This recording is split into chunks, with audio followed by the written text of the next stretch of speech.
Oggi voglio farti conoscere la mamma di Napoli. Davvero? Sì, eccola qui. Questa è la sirena Partenope, morta di dolore per amore di un marinaio e seppellita qui, dove poi è stata costruita la città di Napoli. Vedi? Dal suo seno scende il latte che spegne le fiamme del Vesuvio.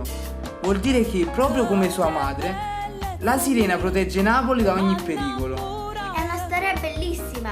Quindi Napoli è nata da una sirena? Sì, e a volte se lo dimentica. Molte delle cose brutte che succedono a Napoli accadono perché i napoletani scordano la loro antica madre. Però, come dice anche la canzone, ogni scarafone è bella a mamma soia. Yo mad haiz shigpao. Che vuol dire?